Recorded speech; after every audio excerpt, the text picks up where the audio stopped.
Welcome to TWitWoW, the best wrestling podcast made for wrestling fans, by wrestling fans, on the web today. I'm John, that's my cohort and commentary Ashton, and this is our NXT review. And I gotta tell you, I know we're doing NXT a little bit later because of the CWC finale last night, but if you were to compare and contrast Lucha Underground with NXT, if we had done our usual Wednesday night routine, it would have been a sharp contrast, because while I believe Lucha Underground was very narrative heavy, very story driven, NXT was the exact opposite. Had quite a number of matches tonight, seemed very wrestling heavy. Not that there weren't matches that also progressed the story, as there are some interesting things we'll be talking about tonight. But yeah, it definitely seemed very heavy-handed on the in-ring product. That said, I enjoyed the show. I thought it was a fun hour of NXT. I don't really know if there was like a great match on this show. Even the main event I thought was good, but didn't quite reach that great territory. But yeah, it was a fun hour, and that's really all I can really say about it. What about you, partner? What did you think of NXT? Yeah, man, what I really want to kind of emphasize in what you said is in-ring product, because that's really what tonight was. Even the promos that we got tonight were in the ring. They were, was Samoa Joe in the ring, Liv Morgan in the ring. There was only one interview that we got all night that wasn't in the ring, and that was, of course, the one man that does everything in the world to stand out from everybody else, Tye Dillinger, because he's just better than everyone else. Well, that last point's debatable, but regardless, you are absolutely right. That was the only kind of breakup of the homogeneity we had on this episode, with just in-ring. Which again, that's not necessarily a criticism. It's just a very interesting contrast when you compare. You say it's not a criticism, but I'm going to say that, in my opinion, it is a criticism, because when everything is in front of the goddamn Full Sail crowd, it gets really tiring. And see, I wouldn't say that I got tired, but again, I do bring up a similar contention. And again, I think they're starting to put some pieces together in the women's division, and of course in the main event scene, which again, we'll get to more specifically later on in the review. But I feel like I'm still waiting for that steam. I feel like the wheels got greased a little bit, but I don't think we've departed from the station. We're not barreling down the track yet still. And, it is kind of frustrating, because is this what NXT television, is this the norm of NXT television now between takeovers? And I don't want to believe that it is, because we keep, saying, and I feel like we've got our own member Barry's little allusion to the South Park season 20 premiere about old NXT, and about how I feel like they were even productive on television. But it just seems like, and maybe you disagree with me on this, I don't know, but I feel like even tonight, with the little things they tried to do, there's still that air of stagnation about it. TV can be exciting too, guys. It doesn't just have to be your takeovers. And I feel like they're really missing opportunities to make TV exciting here. So yeah, NXT really is kind of at a point now where they just kind of coast until a month before a live special, and then they really ramp it up to build up to the live special, and then the live specials are pretty much always great, and then they go back down to where they were before, and they just coast again. And that's kind of like the never-ending cycle with NXT now. See, and you know what? I want to continue my discussion, but let's do it in a more appropriate arena. Let's get right into our first segment, Heat of the Night. And what you just said, yeah, I am going to make that a Heat of the Night. I know it's a bit different, because it's not really too specific. It seems like a very broad Heat of the Night. But, you look at a product like Lucha Underground, right, that is gaining that audience and is gaining that viewership. Clearly, momentum is on their side. But I think to so many people, there's still a what's that called? You need a proven concept, so to speak. They're still on that stage. Oh, prove to us that this can be a viable way of doing pro wrestling. And they're doing such amazing things, and yet they don't have even NXT's audience yet. And yet, because WWE is kind of this superpower, they're like, oh, well, they're not going to go anywhere. And I feel like they take the viewership and the network base and all that stuff for granted. That's really a damn shame, because you have such amazing talents on this show. Everybody that was on this show tonight, even the more undercard people, I see promise in to one degree or another. I just feel like, come on, let's do something. Let's shake things up. And I'm telling you, as much as I love NXT, the best WWE product going right now is SmackDown. And I can't believe I'm saying that right now. I never thought we'd be in an age where I'd say that. But I definitely agree with you, though. SmackDown, even on its slower episodes, I will always give the credit of, I always feel like they're moving something forward. They never come full stop. But I can't say that about NXT because, yeah, you can give me good matches, but maybe it's because I've been so spoiled about Lucha Underground, which is great because that ups my standards, that I'm like, well, a great in-ring product isn't enough. I mean, the truly great ones give us both, as Lucha Underground did just last night with both the story and, I mean, dude, that WMD match between Marty the Moth and Killshot, people are still raving about it over Twitter, as they should. And yet NXT, like, where is that steam? Where is that fire? You know, you can that they don't have the excuse that Raw has, which, oh, we're competing against football, which, by the way, that's exactly what it is, an excuse. You should always put your back forward, especially when you have a roster that freaking stacked. But NXT doesn't have that to fall back on. You can't say developmental because, I mean, you were the one to originally get on that. And when I even tried to defend them for that, when you're saying, like, oh, well, Triple H came out and said developmental, my ass. So you clearly view yourself as a brand. And that brand doesn't look like it has any momentum right now. It really is looking like what you just said. Like, they wait specifically for a month between, like, TakeOver. Like, we got a month before this TakeOver. Let's really put our backs into it. When you should be making NXT exciting on a weekly basis, if this is the quote-unquote, as Joe said in his promo tonight, which we'll get to, the hottest brand in the WWE. I ain't feeling that heat. You're getting heat from me right now, but I ain't feeling the heat from you. You know, so I don't know, man. It's really frustrating, but it just makes me so thankful we still have 38 episodes and you know, 38 hours of Lucha Underground yet to consume for season 3, because it's really going to make this medicine easier to go down.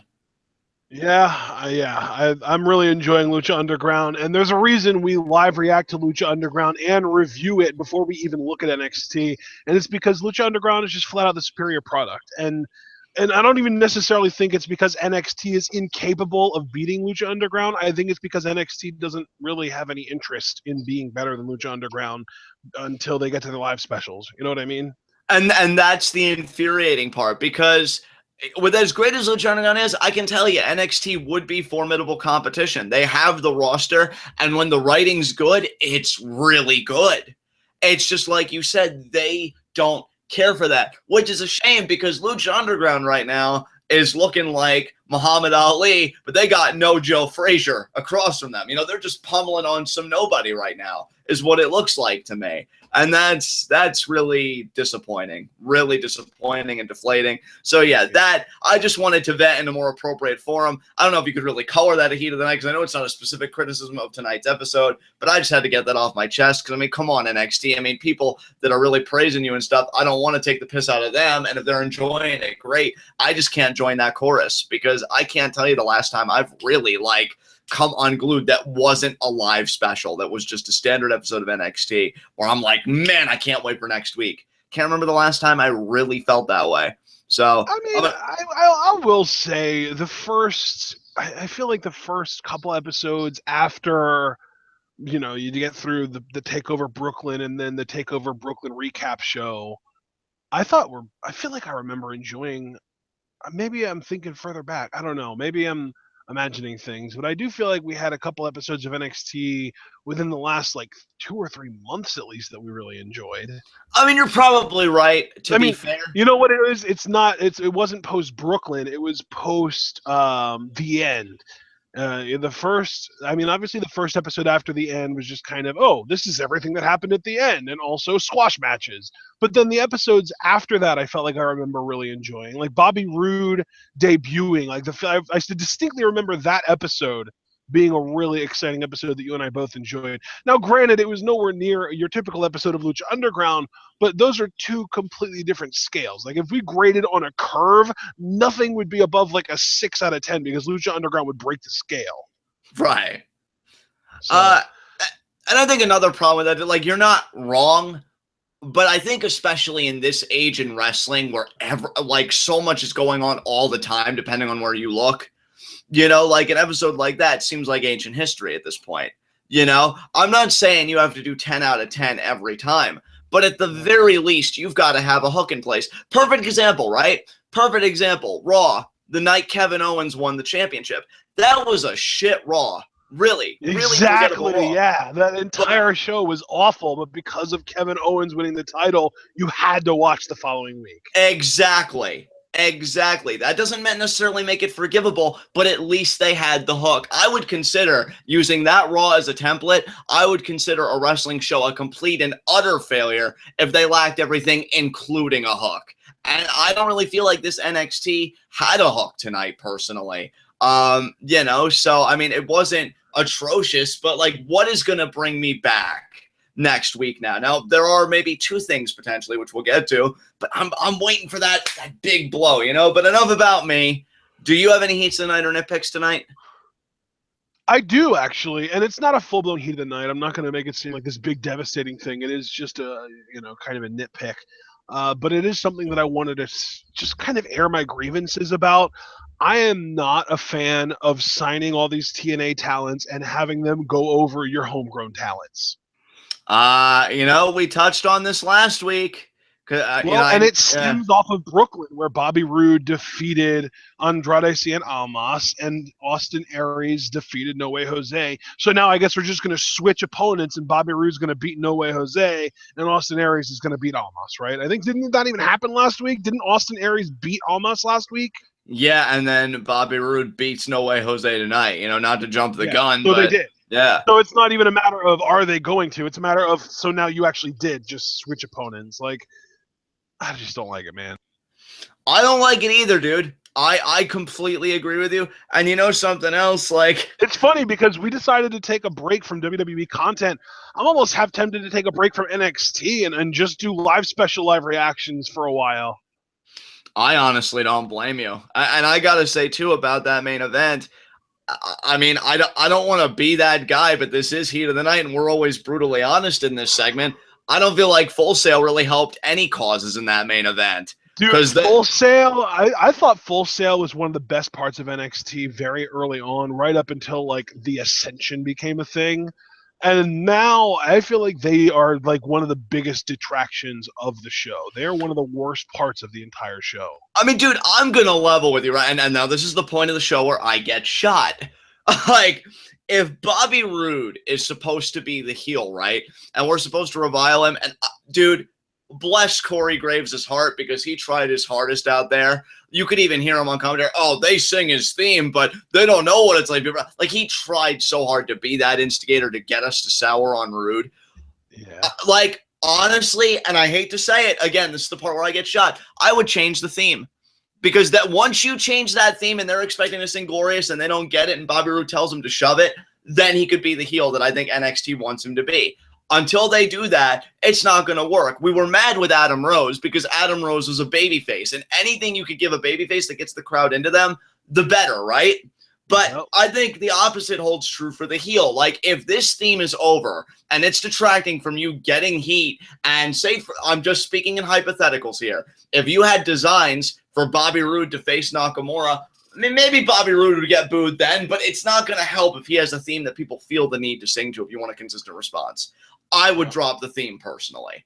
And that's the thing, too, is it really does feel like the theme is far more over than Bobby. And I feel like they're over in opposite ways. The theme is super duper over in a positive, almost like a babyface way. Whereas on the other hand, Bobby Roode is over to a degree as a heel in that, like, when his music turns off and he cuts promos and when he does heelish things, he can get a heelish reaction. But then as soon as he does the glorious pose, the crowd does it with him and they cheer for him. So do you like disagree with me that you think the theme doesn't necessarily need to be touched? Maybe Bobby Roode just needs to cut the crap with the glorious pose, or because I mean that was very concerning to me in that main event tonight. Just seeing them like every other segment say glorious. I mean, I don't know, man. I don't, because the whole thing is you need to have really effective heels because otherwise guys like No Way Jose are not going to have a freaking chance. You need somebody that the crowd hates for Jose to go against so that when he does his stuff, people are happy about it and they want to see him win. But in this match, it felt like the crowd wanted to see Roode win, and it felt like No Way Jose was fighting an uphill battle. And dude, what you just said is exactly what I've been trying to articulate. That's my biggest concern. I watched this main Yeah. event tonight, and I was saying to myself, and I'm so glad we're talking about it here in the Heat of the Night segment. I was saying to myself, like, what the fuck is going on right now? Because you and I, and clearly we're not crazy. There was a time No Way Jose was getting a really nice response from Full Sail. And we're like, oh, we could be this amazing babyface and this and that. And I stand by it. But man, Full Sail, are you a bunch of turncoats? Because, like, this really great theme comes along, and all of a sudden, No Way Jose and all of his babyface fire and everything means nothing. Like, I really, like, there was a small portion, and I noticed it was mostly children. I think some grown people really got into it later that were chanting, Jose, or like No Way Jose, or just something to that effect. But it seemed like they left him in no man's land. Like, oh, Yeah. we're Bobby Roode people now. Like, and this is why, again, I didn't want to take the piss out of Full Sail. I get it, you're a crowd, whatever, this and that, but you're not helping the dynamics. If Roode is supposed to be a heel, and I'm seeing him, everybody going glorious, and I'm watching NXT for the first time, well, I'm thinking, oh, how great. That man won. He triumphed. The good guy won, but he was never the good guy to begin with. I don't know. It's really becoming problematic. And I know CFOs, it's like a testament to their brilliance that they make all these great themes, but that gift just might be a curse because I'm really noticing. You know what?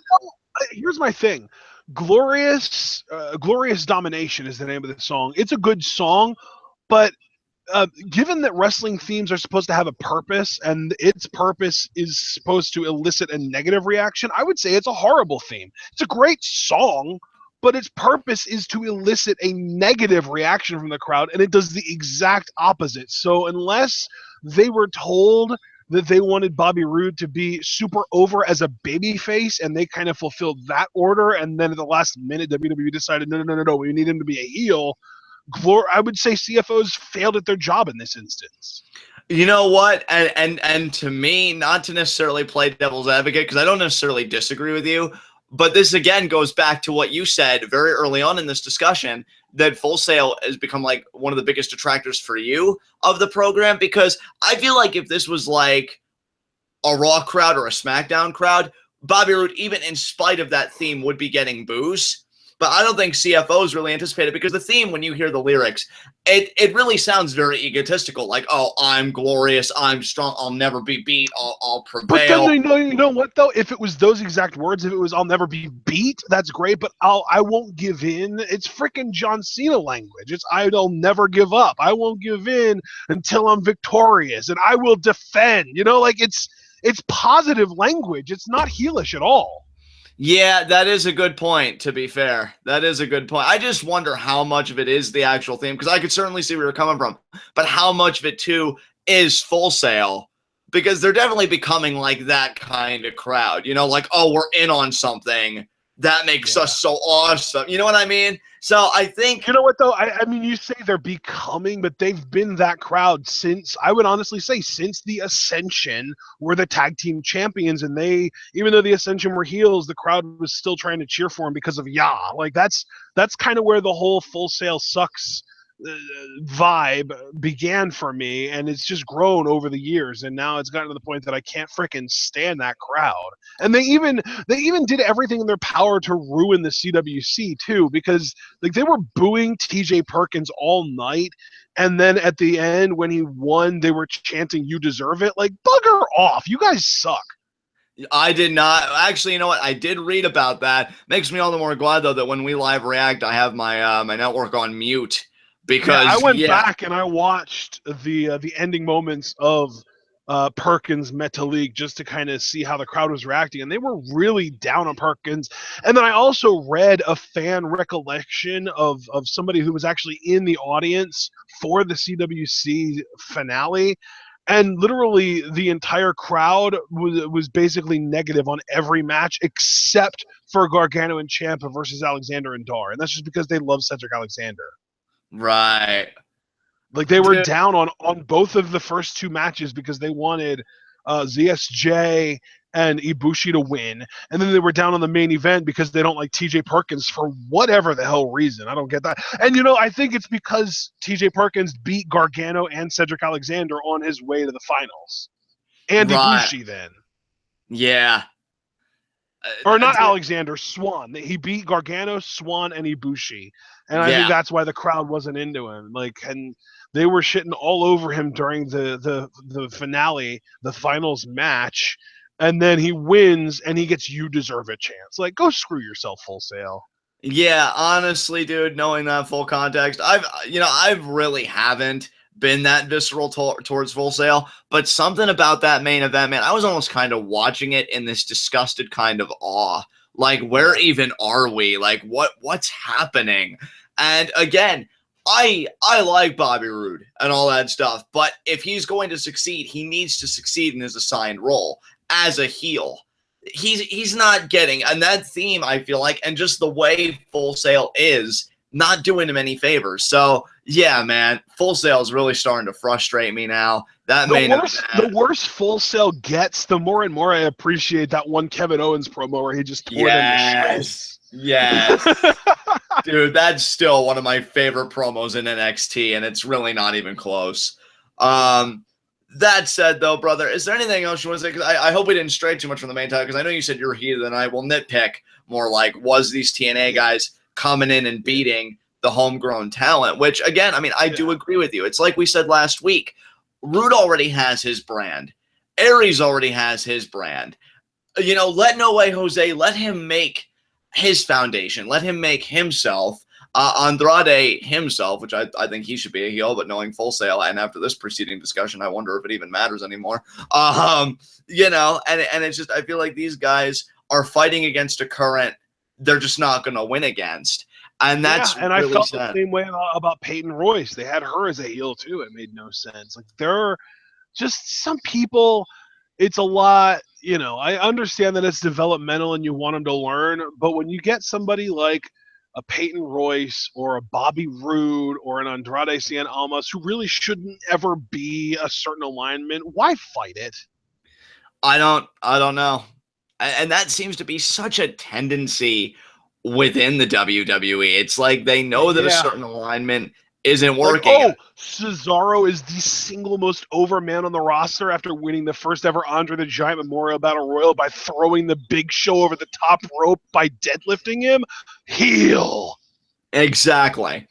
Like, it makes no sense. I mean, to Lucha Underground's credit, if they want somebody to be a Rudo, 9 times out of 10, they succeed in that endeavor. And if they are getting cheered, there isn't any forcible manipulation going on there. They just let the person. Well, and really, also, I want to say, there isn't anything particularly exceptional about the crowd at the temple. Like, they participate, and they will occasionally cheer for heels. But the difference there is that the writing is good enough to elicit the reaction that the writers want to elicit. Right. Right. And here, I don't know, man. NXT is in a really sluggish place to me. Like, if you don't believe that Lucha Underground writers are amazing, look no further than Matanza, because he had over a year of build-up before we got to see him. And normally when somebody gets that kind of build-up and they first show up and they kick ass, it's like, oh my God, this guy's so amazing. I love him. He's so good. Let's cheer for him. But who was the first guy he eliminated in Aztec Warfare? Phoenix, big-time fan favorite. Who else did he eliminate? Prince Puma, big-time fan favorite. El Dragon Azteca, young up-and-comer. Who was the last person that he eliminated to become the champion? Rey Mysterio, the ultimate fan favorite. They manipulated the crowd into despising Matanza, despite having built him up as this awesome, badass, kick-ass killer, and him delivering on all of those elements because of the way that they actually wrote his debut. It was amazing. Yeah, I mean, Matanza is the perfect example of, we'll just trust in our writing to get the reaction we want. No manipulation really of any kind required. And yeah, I'm not really seeing that from NXT. I sure as fuck don't see that a lot with Monday Night Raw. And you know, again, you really could. NXT to me could be that viable product. You have No Way Jose, you have Andrade, you have, I don't even know where Peyton Royce is. Billie Kay, I mean, haven't seen her since her loss to Ember Moon, which is kind of sad because I even said, obviously I want Ember Moon to win, but that doesn't mean I want Billie Kay's push to stop. You know, Tye Dillinger, who admittedly I think is slowly making something happen, but I'll be honest, I'm not holding my breath because he's 2-0 right now. He had the promo tonight, but with Tye Dillinger, he seems like one of those acts where it's like, oh man, we're finally doing it. Yeah, I'm going to strap in, and then the rug gets pulled out from underneath him. So when things are actually happening and we're actively talking about them, then I'll get excited. But until then, I'm still in that kind of, don't hold your breath kind of territory. And instead you opt for Bobby Roode, older guy, and again, brand already established. Austin Aries, brand already established.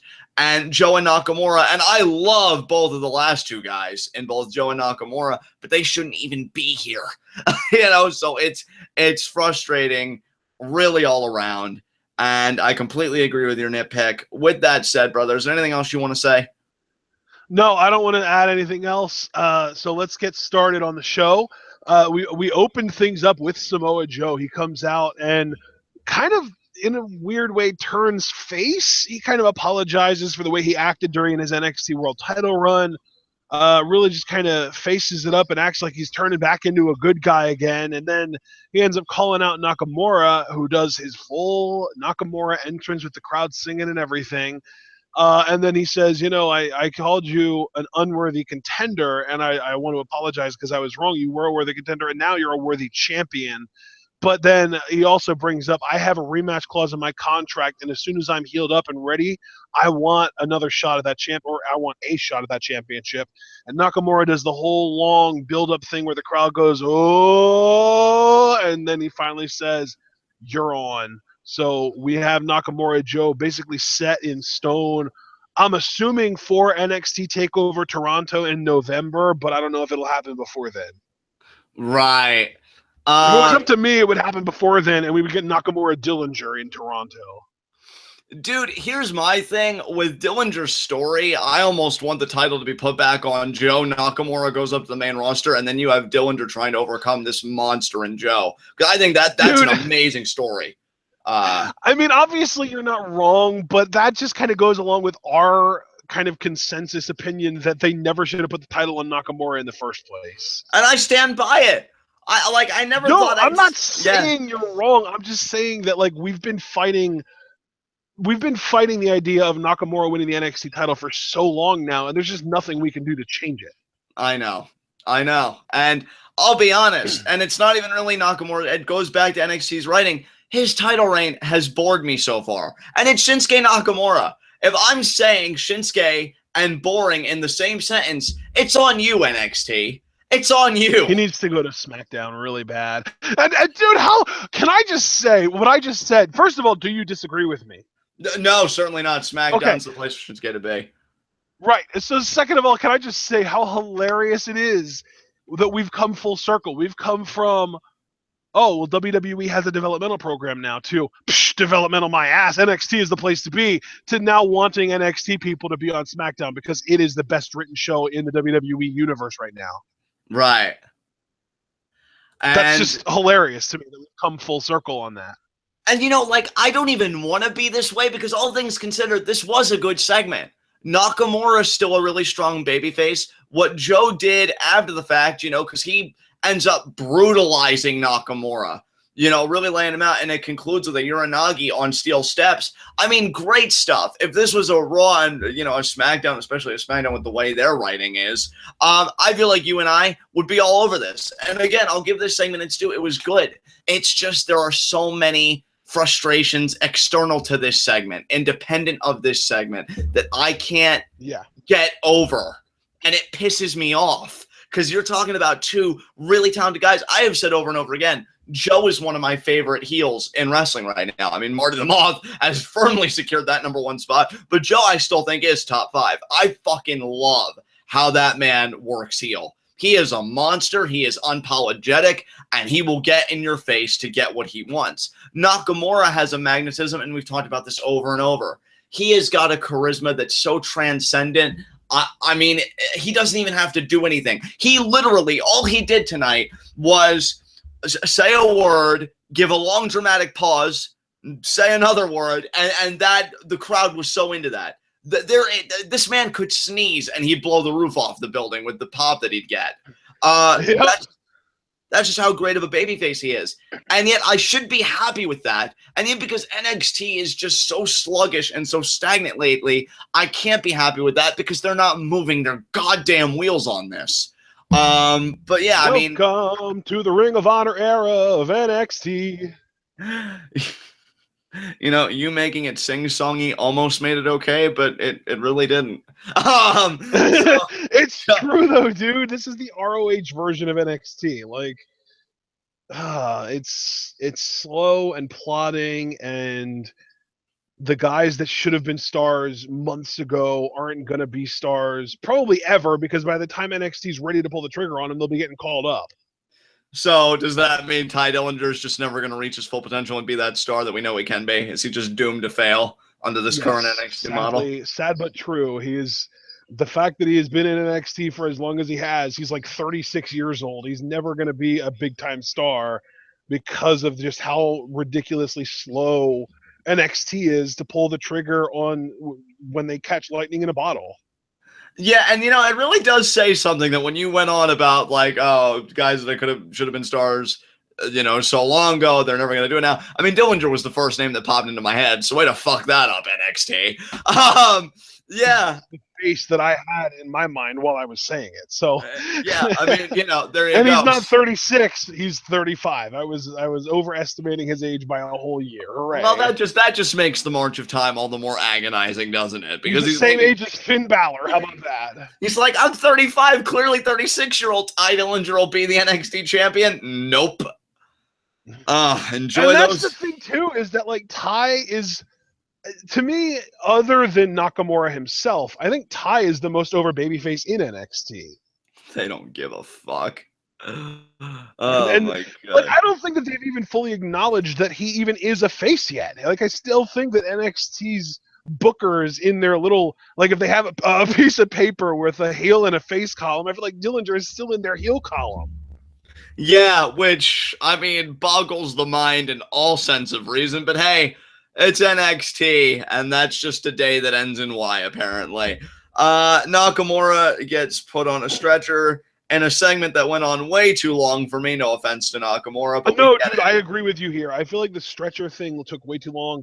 I think it would have been really smart of NXT and more efficient if they would have had their entrances for Liv Morgan versus Rachel Fazio happening while Nakamura is getting put on the stretcher in the peripheral.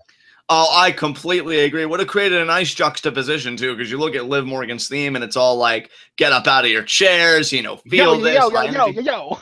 Exactly. And Nakamura's just like, strong style. Just, you know, on no. Exactly. And then Liv Morgan could have stopped, looked at Nakamura, and just been like, damn, but that ain't going to be me, though, because I'm going to challenge Asuka, you know. Oh God!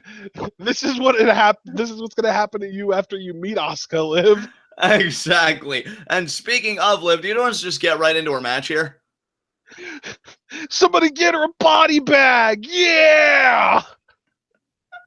Poor Liv Morgan. You know what? No, I mean, again, do you want to formally get into her match so I don't jump the gun here? Yeah, that was actually what happened after the whole Nakamura thing, so it would make sense to get into it. Although, before we do, can I just say, we went to a commercial, and when we got back, we had Graves just talking about the pain on Nakamura's face when he went to see him. But then we see William Regal looking for Joe, and you just see Joe in a vehicle driving past. Get better security! Dude, that's why I love Joe. It's like, Joe, fuck you. Just drives so hard. He actually did say, get better security. That's amazing. And that's the best line ever. I love it. And they should. No wonder Bobby Roode's trying to class up the place. You can't even afford decent security, you broke-ass motherfuckers. What are you doing? So maybe once you get some of those aristocrats in there, they'll be able to afford security. Well, I mean, they'll have the security around them. They won't help the poor. It's like, wait, if I give a guard to guard the front entrance, who's going to be guarding me? I'm just saying you can jack your ticket prices up, and then you'll be able to afford better security. Exactly. Oh, God, I love Joe, though. But, yeah, we have Liv Morgan versus... Did you get the name of her opponent? Well, it's Rachel Ellering, but I guess they changed her last name so people don't associate her with the scary bald guy who accompanies the authors of Pain to the Ring. So they changed her last name to Fazio. So now it's Rachel Fazio. What? WWE not capitalizing on nepotism? What sorcery is this? I mean, similarly to kind of like the way they did with Natalia, where they removed the Neidhart from her name halfway into her career. Well, it really didn't make a difference because she never shuts up about her family in the first place. I know, but you've got to imagine that if she wasn't so obnoxious about her where she came from, that they would have just dropped her like a freaking bad habit. Yeah, we can all dream, can't we? Pretty quick. Natalia was addicting in any way. She would be the worst habit, but thankfully, I don't actually care about her. I know, right? I don't think any sensible person cares about her either. But Liv Morgan does get the win here in pretty quick fashion. I mean, Fazio does get some offense. I remember she got like shoulder thrusts in the corner, worked a bit more of a power game, but ultimately Liv does get the win with a guillotine submission, no less. I approved of that. Once again, women, it's been a while since I've said it, but we can't forget that for the most part, the women have kind of reclaimed submission wrestling, it seems like. There's a lot of women with submission finishers these days. So yeah, Liv gets the win. Then she gets a microphone, and just to give a little bit of context to this, because I don't know if you were aware of this, Ashton, but after a win that Liv Morgan got, I'd say like a week or two ago, and I wish I could remember who her opponent was, but I can't. They had a WWE.com exclusive, and she said she was going to tiptoe her way to the NXT Women's Championship because Liv Morgan's whole thing was, oh, well, Bayley's gone, and now there's this whole uproar. Like, there is no NXT women's division, which I think is hyperbole and straight up preposterous, but I digress. And Liv Morgan said, well, I'm just going to use that vacuum as my opportunity, more or less, to climb up the ranks quietly, and then before you know it, I'm going to be NXT Women's Champion. Well, this Liv Morgan must have said, screw that, because she made a lot of noise, and you and I mutually agreed. We liked her promo here. She starts out saying, you know, usually when you start out a sentence with no offense, you're guaranteed to offend somebody. Well, no offense, Fazio, but you just tap the hell out. I like that. I like the attitude. I liked her delivery on that. I think she actually has a really pleasant voice too. I wasn't expecting it to be as nice as it is. And you know what? I give her credit too, because this is where she's better than me in this regard. Because she's staking her claim for an NXT Women's Championship match, you know, because she reiterates, like, people are saying there is nobody left in the women's division. Challenge Asuka. Well, I want a fight. And Full Sail immediately shits on her title ambitions, saying, you know, Asuka's going to kill you and all that stuff.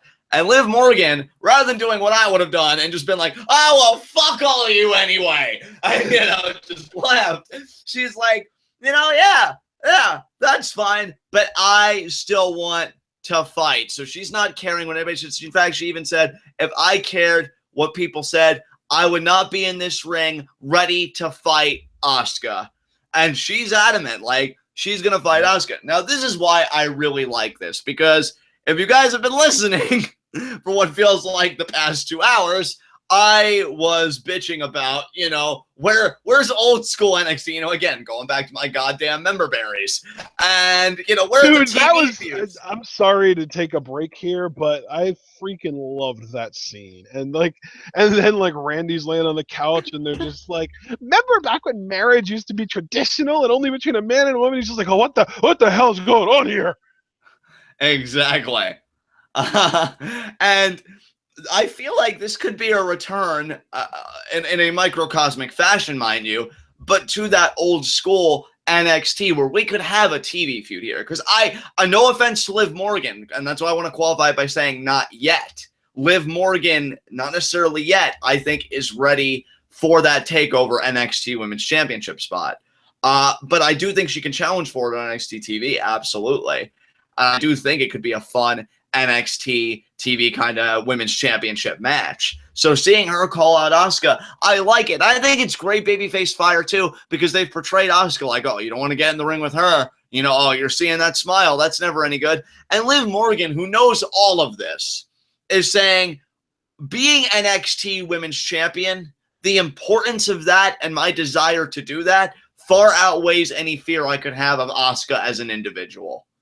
And I really like that, dude. I think Liv Morgan with this one promo really became a standout character. in the women's division. And I gotta say, I'm hoping Ember Moon has some promos like that soon, because I think that's what really matters in the long run. When you really build your character and you show your character has that fire and that will and that desire, even if the crowd is totally, you know, crapping on her because Asuka's just in another stratosphere right now, I think Liv took major progression with her character tonight, and I applaud her for that. What did you think of this? Yeah, dude, I like Liv Morgan. It's funny that, like, you know, the draft taking Nia and Carmella and Alexa Bliss away has kind of left the cupboards bare for the NXT Women's Division. But if you think about it, Liv Morgan's kind of a cute little hybrid of Carmella and Alexa Bliss. You know, like she has the Jersey thing going for her, which is the Carmella thing, and she has like the short, scrappy blonde thing going on, which was always Alexa's thing. So she kind of combines some of the traits of both of them into one person. And as far as just cutting promos go, she might be better than both of them. She just might be. See, Liv Morgan with this she's one definitely better than Carmella, although we haven't heard a heel promo from her, but she's definitely a better face promo than Carmella. Definitely. That I will completely agree with you on. And I'll tell you, with this promo and Liv Morgan's confidence as a character, she's kind of entered that territory. I mean, I was curious about her development before. Now I'm actively invested in it now. Like, I'm curious, how is she going to get in a ring with Asuka? Is she going to call her out again another week? But this time, Asuka, her ears prick up, she listens, and she comes out. You know, because to me, and I've been saying this, I do feel like the next big challenger for Asuka is Ember Moon, because she has that name, and they're already, I feel like, gearing up to give her that credibility. But if Liv Morgan is going to be a pit stop, let's make it a worthwhile pit stop. Let's let Liv Morgan walk away with a little something here when it's all over. And yeah. I would like it where they built her up, because here's what I would hate, dude. And I'll be honest with you. I'd be lying if I said that I didn't have this worry in the back of my mind. If you had Liv Morgan, like, show all this fire, all this tenacity, and then she loses to Asuka in like 5 minutes, maybe even less. Like, I don't want to see her get destroyed by Asuka. So I'd like to see her keep racking up these wins. And then maybe she has a compelling and competitive match with Asuka that main events that particular episode of NXT. You know, really give Liv Morgan that spotlight, because she's not winning the championship. That would definitely be preferred. I mean, she really went out of her way to call out Asuka here. So it would make a lot of sense if she would have, even if it was just like an 8-minute match with Asuka, just have it be competitive, you know? Exactly. That's exactly what I'm asking for, Ashton, because I would hate to see Liv Morgan bring the fight to Asuka. It isn't even a case where Liv Morgan is racking up wins and she's not really making a stink about it, and then William Regal comes out and he says, oh, I've been watching you and you get a ton of matches with Asuka. No, I mean, Liv Morgan is handling her own business 100%. And I would hate to see her just get smacked down, you know, because of that, and then treated like nothing. Let's really make her something. So even in a loss, we could pick it right back up, though we probably wouldn't see her for a week after that. But, you know, 2 weeks after that, she comes back and she's ready to do the fight again and build herself back up again. Because you could really have a great babyface on your hands. You just got to handle it right. And I don't want to feel like I'm lecturing NXT, but given all the grievances we've been airing tonight, just wanted to kind of remind them that's kind of how you're supposed to do it. So, yeah, good promo there from Liv Morgan. Is there anything you want to add? I don't think so. I think we can move on. Up next, we had a SAnitY vignette, and SAnitY, from what I understand, I'm not going to spoil anything for anyone. I'm not going to tell anyone who's in it. I am going to tell you who isn't in it, or really, I'm going to tell you that it is a faction and not an individual person, and it does not involve Tommy End or Crazy Mary Dobson. Oh, so not Tommy End either, huh? That's something. Crazy Mary Dobson not being in it doesn't surprise me at all, because you and I both agreed that was like wild conjecture.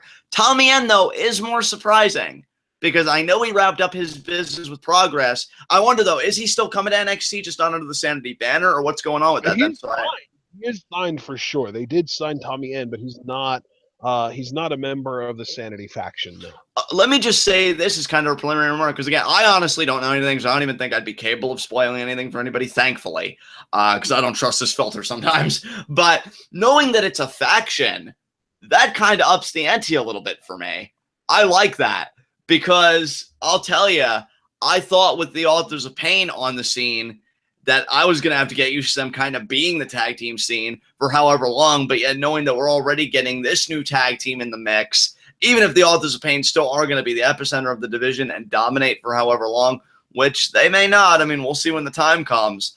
It's really cool that we're going to have a tag team like SAnitY, because I love the vignettes. I think they have a great tone, definitely very curious, and yeah, I'm excited. So, again, without spoiling anything, do you know who's in it? Because I'm dark about it. You do. See, there's so much I want to ask you, but I at the same time, I don't want you to step on any landmines or anything metaphorically. I'll say vague things, but I won't be specific about anyone, all right? Okay. Let me just keep it to yes or no questions then. Maybe that would help you. Are you happy about who's in it when you found out? Yes.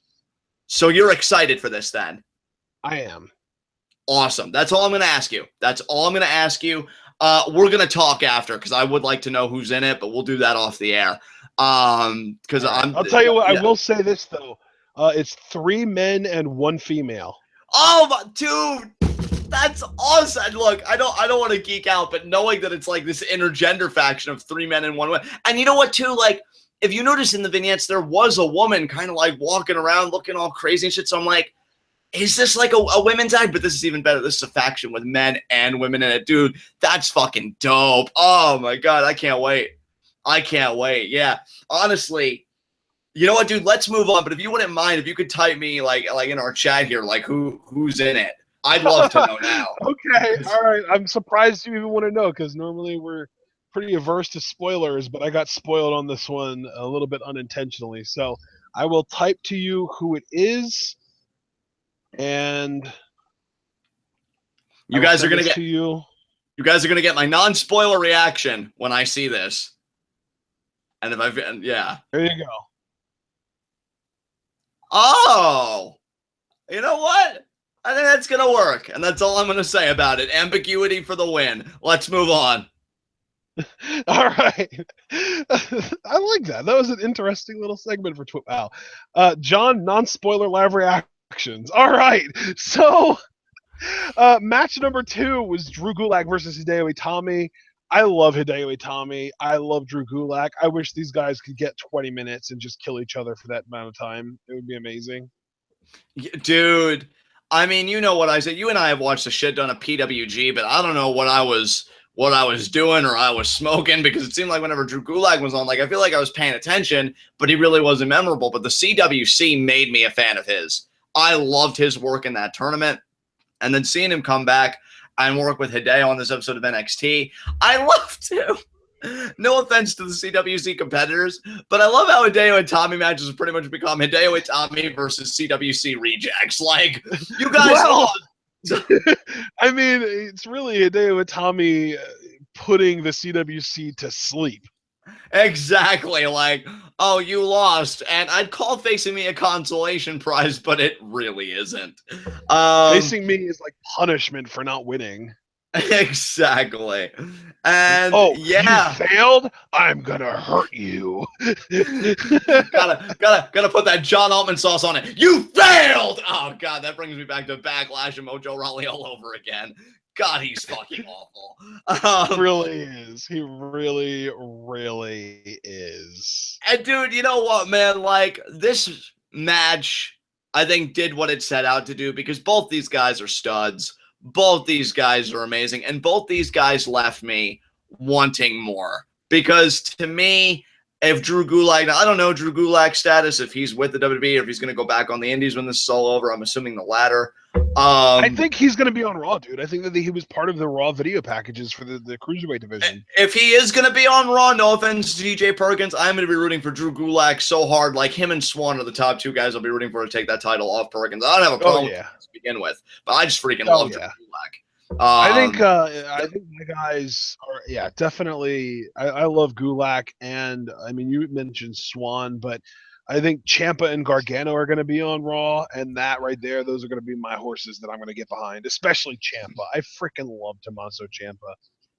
Oh, dude, Ciampa, just fucking excellent. But yeah, I mean, back to this great match, and I mean, the 2 great moments when it devolves into strikes, like Gulak slapping Hideo, and Hideo's just like, And he was just kind of like firing up, and Gulak keeps doing it because I guess for whatever reason he thinks, well, this time for sure it's gonna work, yeah. And it doesn't. It never really does.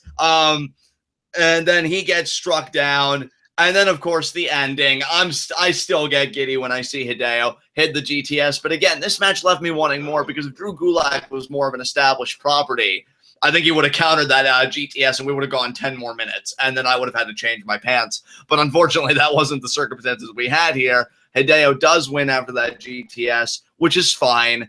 I will say a bit of a nitpick. I feel like it's been a while, or at least it feels like it to me. Maybe it's just me not paying attention to NXT, and that very well could be. But it feels like a while since Hideo and Austin Aries have interacted. I would have liked Austin Aries to have jumped Hideo after this to get him that babyface sympathy and get Austin Aries that heel heat. Because, you know, clearly another program really wasn't doing that successfully. Roode, Jose, and, you know, all that crap.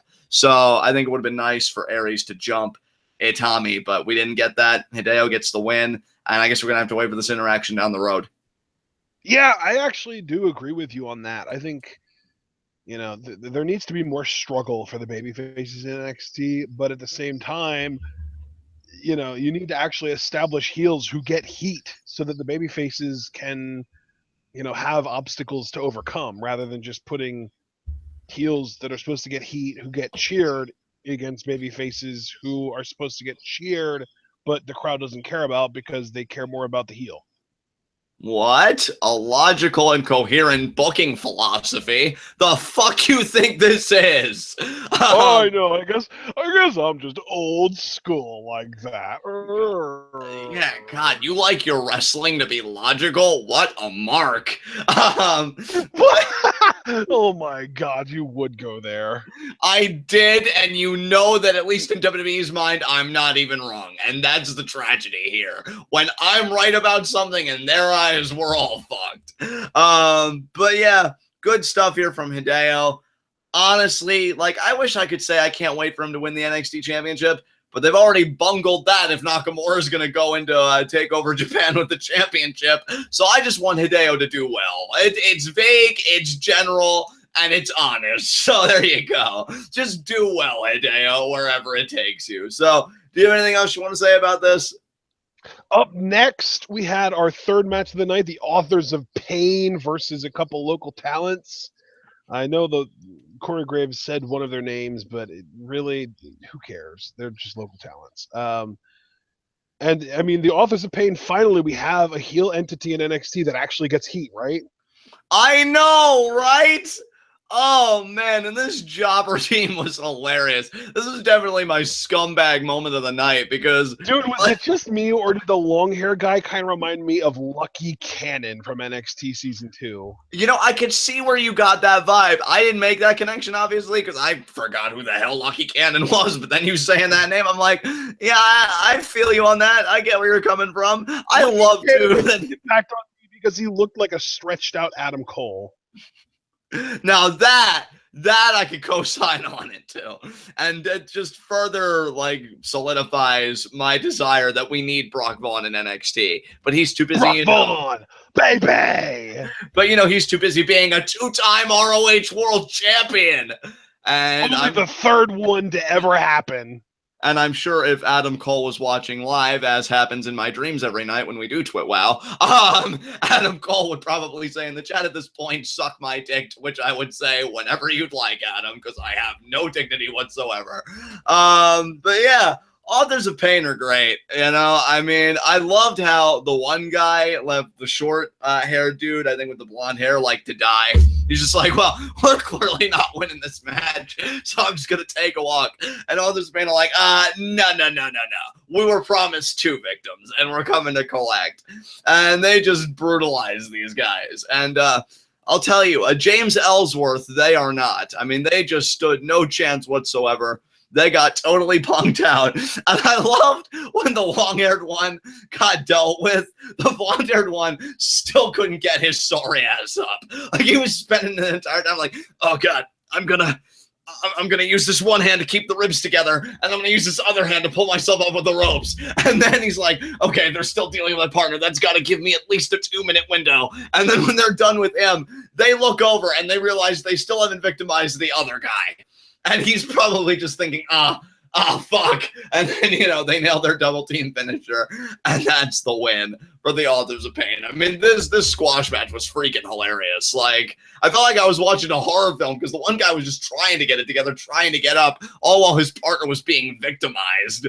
And it was just all for nothing because he ended up getting put down in the end. So, yeah, I had a fun time. It was great stuff.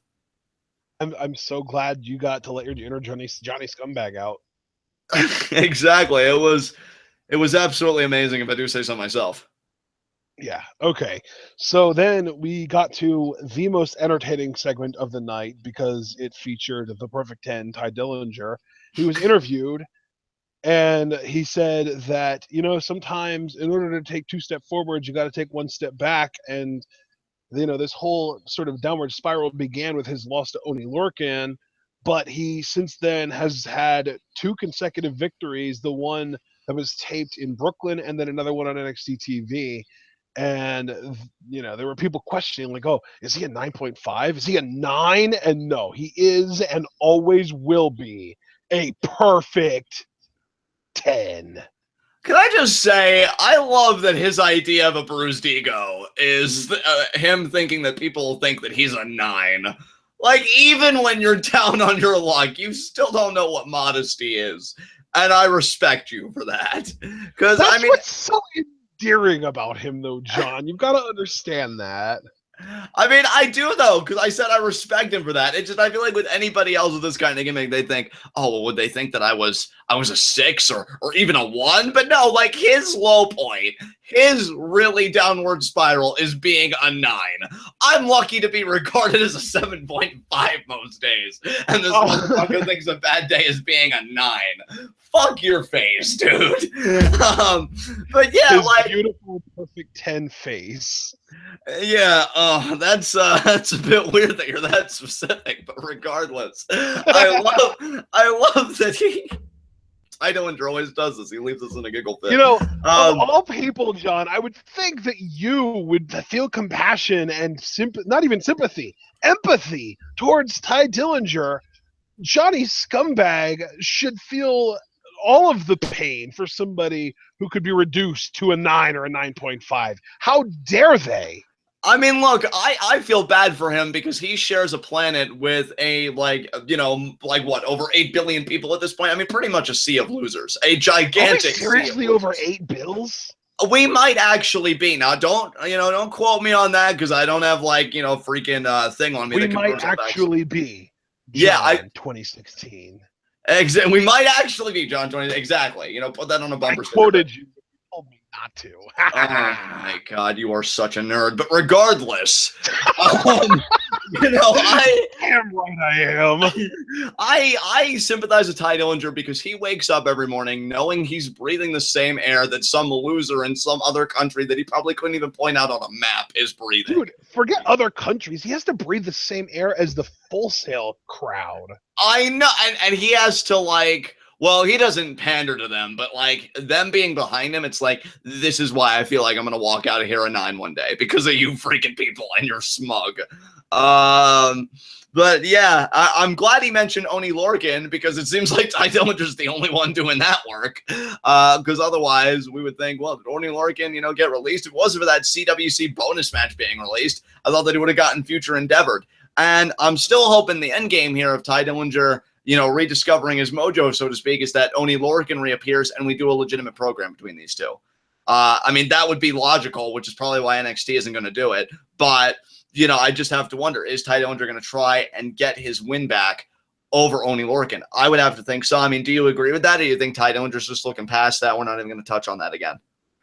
I mean, if he wants to beat Oney Lorcan at some point, I don't know, maybe, but I feel like beating people that are better than Oney Lorcan kind of puts him at a phase above that, Yeah, but don't you think logically, if they are, which I'm not saying NXT is, because we just got done saying earlier on the show, they still have Tye in the heel category, but you'd think, if Oney Lorcan was the catalyst for his going away and then coming back refreshed, don't you think he'd want to square away that business? I feel like in any other story, that would be an element of the story, and maybe I'm just being a stickler here, but it does kind of bother me. Like, okay, this guy was your catalyst for doing this, so why not square away that debt? Why not get that win? And then you've cleared out all the brush to look at bigger things like Samoa Joe for the NXT Championship in my fantasy booking scenario.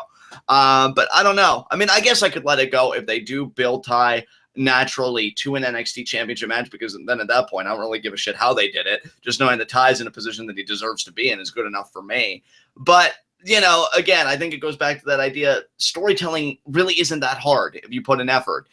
Only Lorcan was the catalyst. Now he's 2-0. He's getting in a groove. But would he maintain that group? That should be the question for fans. Would Tye Dillinger still have that group if Only Lorcan reemerged on the scene? And that is, I think, the question that I have. And that's a question I think needs to be answered. Because Only Lorcan isn't a roadblock right now. But what if he became one tomorrow? Is Tye Dillinger really, is he back to that perfect 10? Could he beat Only Lorcan? I think he could, but it doesn't matter what I think until we see it play out. And that's my problem with NXT, is I feel like, see, that's an interesting story. Like, people can say, oh, Ty's doing great, but it's only because Only Lorcan is in there. It's almost like an asterisk on his win record. And then you do the match, and then Tye wins, and it's like, oh, he really is a perfect 10, which is how it should be. But that's just me. So, yeah. Good promo, though. Yeah. Yeah, good promo, good interview. He's so good at everything, and that's why they call him a perfect 10.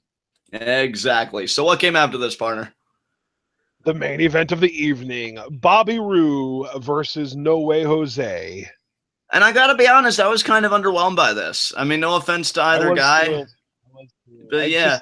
And you know what? I put the blame entirely on Bobby Roode, and I shouldn't put the entire blame on him, because it was also in big part because of the Full Sail crowd not being able to get behind No Way Jose, but I don't think that's No Way Jose's fault.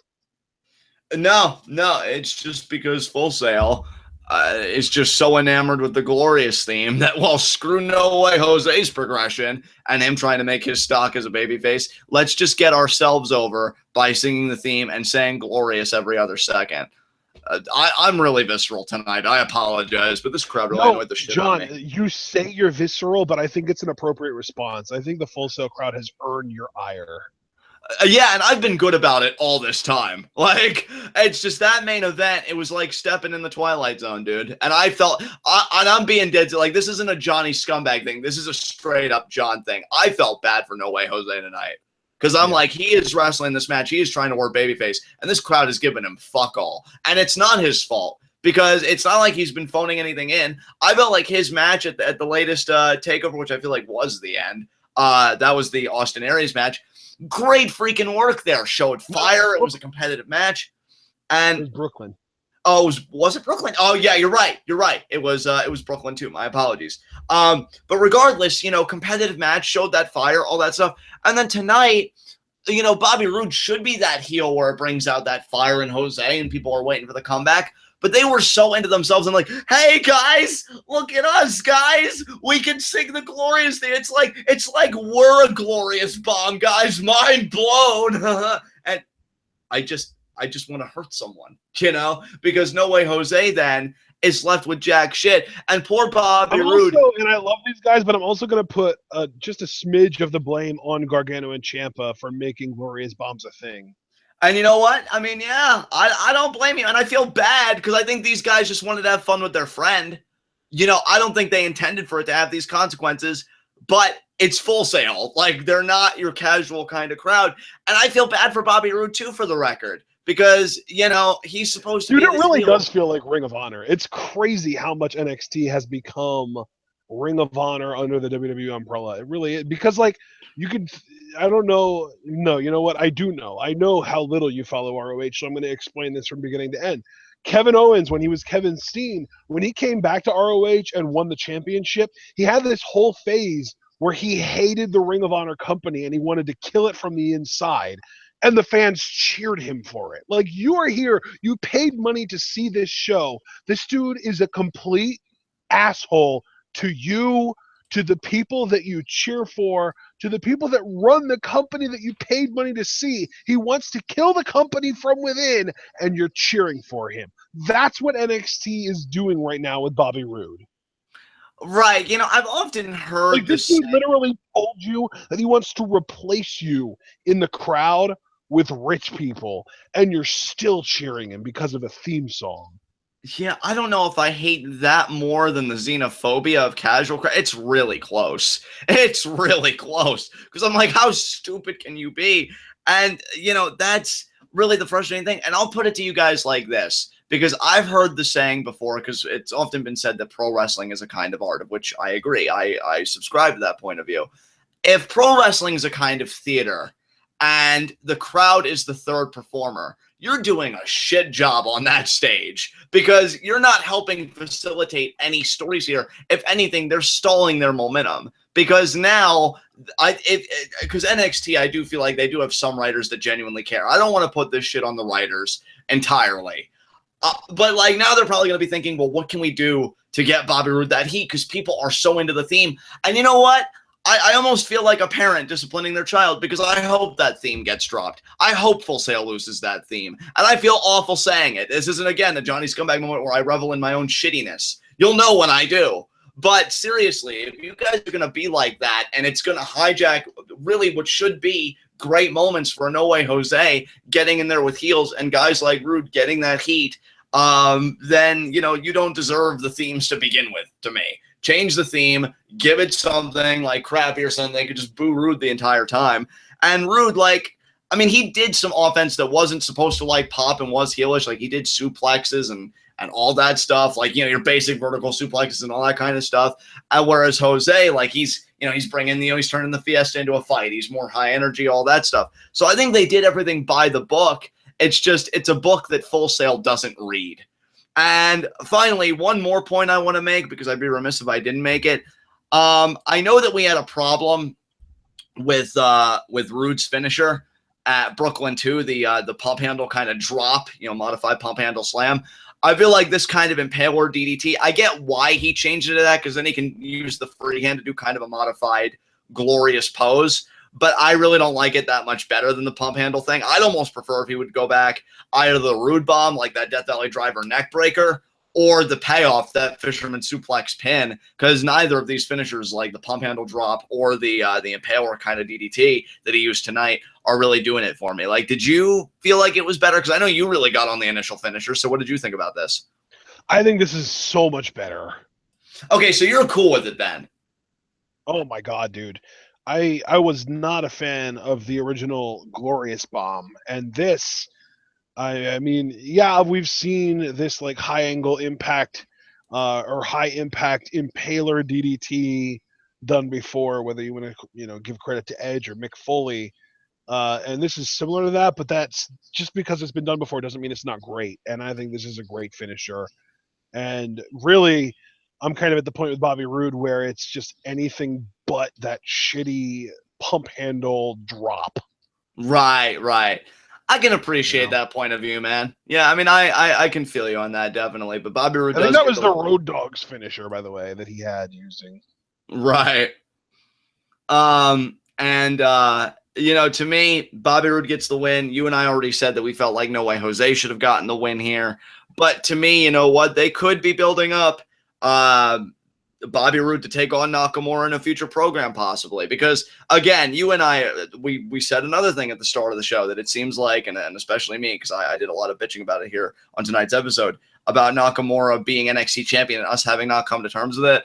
Well, NXT clearly has, and I feel like they're going to take a deep seat with this reign, and I'm already envisioning a Roode Nakamura program, if you want my honest opinion. As soon as Nakamura gets past Joe, I wouldn't be surprised if Roode made his intentions clear. I want to be NXT champion, and then he goes after that. I could be wrong, but we'll see. But I feel like they're building up Roode for something, and I can't think of anything but Nakamura. So unfortunately, I had to trample No Way Jose to do it.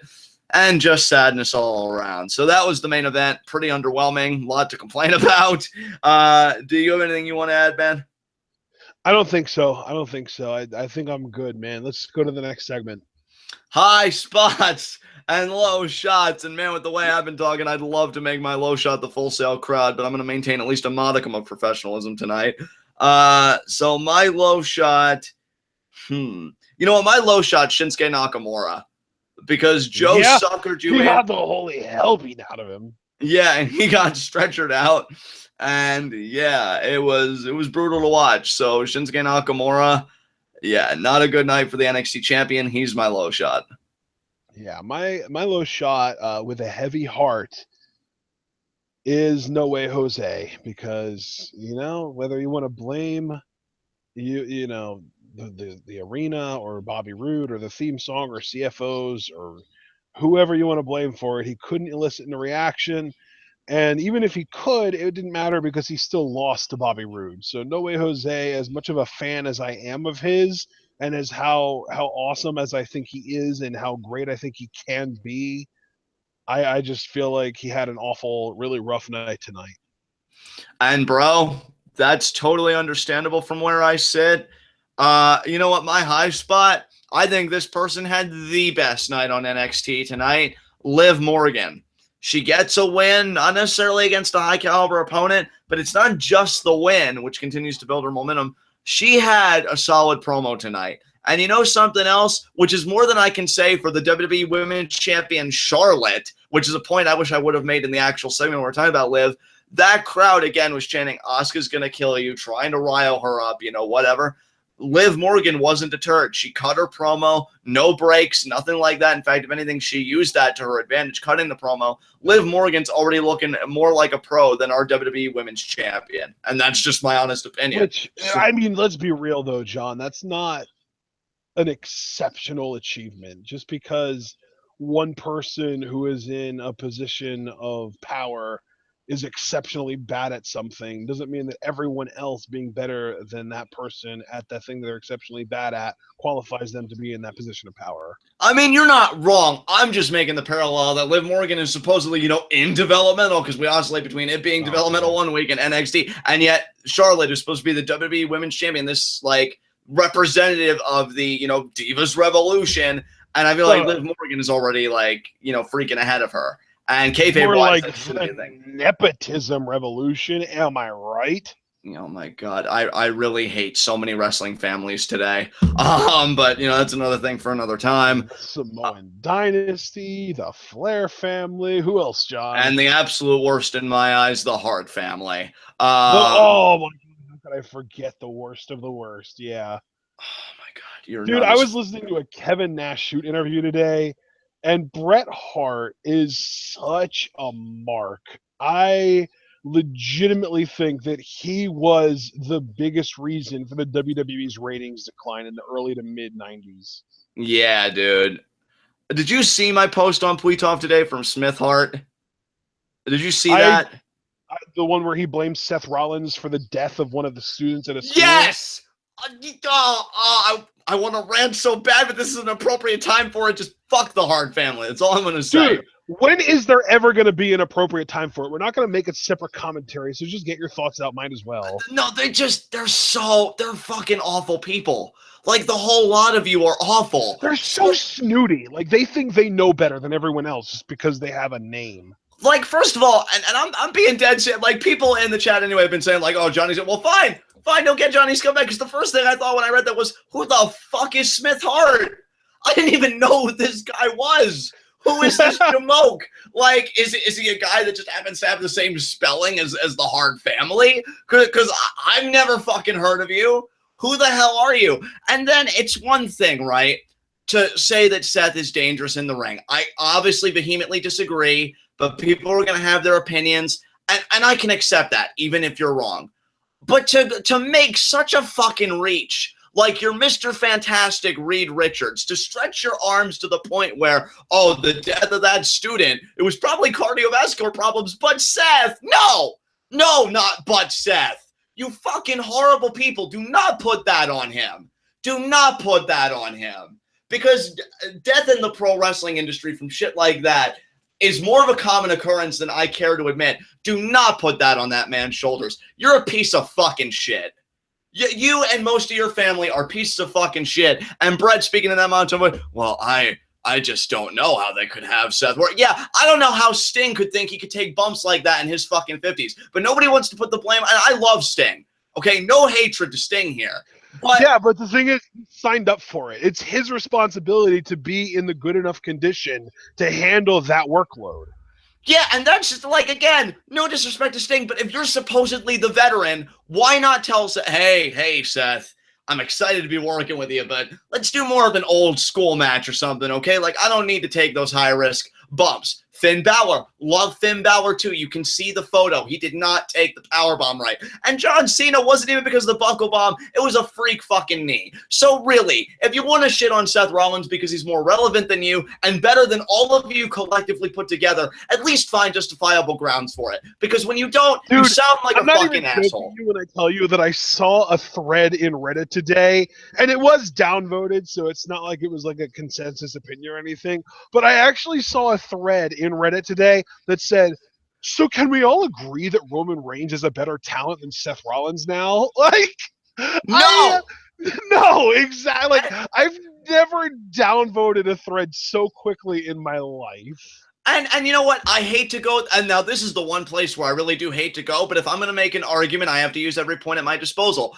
The Hart family wants to give shit to Seth Rollins. And Owen Hart, may he rest in peace, don't want to disrespect the dead. If you read Stone Cold, and I believe Stone Cold because he strikes me as that kind of guy. Maybe he's lying, and I always want to put that qualifier. When him and Owen had the discussion about their match, the match that broke his fucking neck, he said, "Oh, Owen, you're going to take the powder. You're going to go on your knees, right?"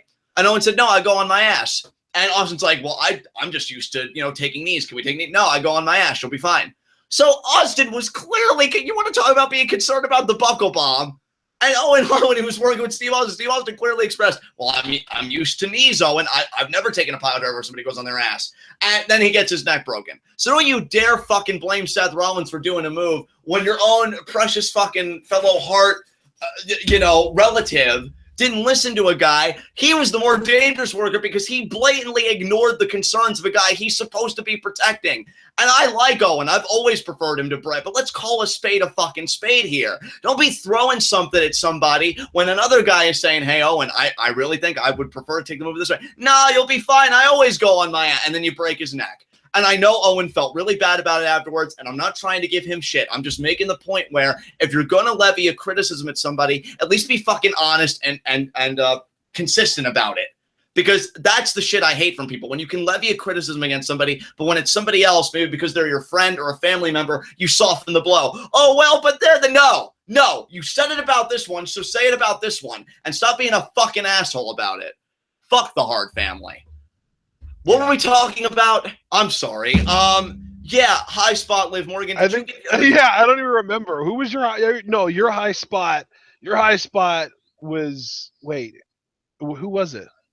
My high spot was Liv Morgan for the win and the promo because I felt like she made character strides. Who was your high spot? I apologize. How did we even get here from Liv Morgan? Because the Hearts are fucking awful, and they needed that. They needed to be put. Oh, because you were talking about how Liv Morgan handled the crowd better than Charlotte, and I brought up nepotism. Yes. Yeah. So okay.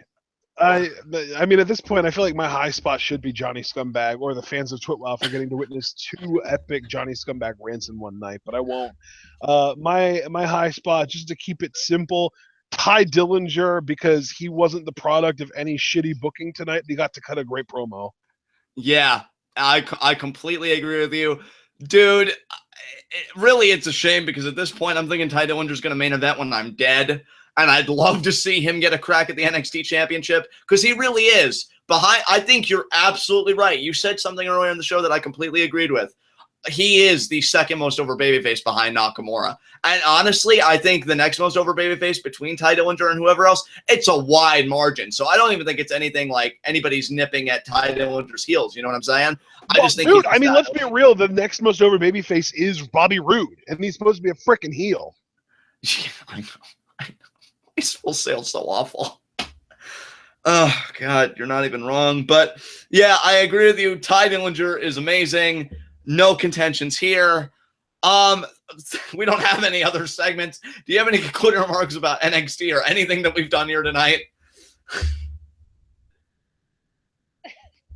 Partner. Is that a reason enough?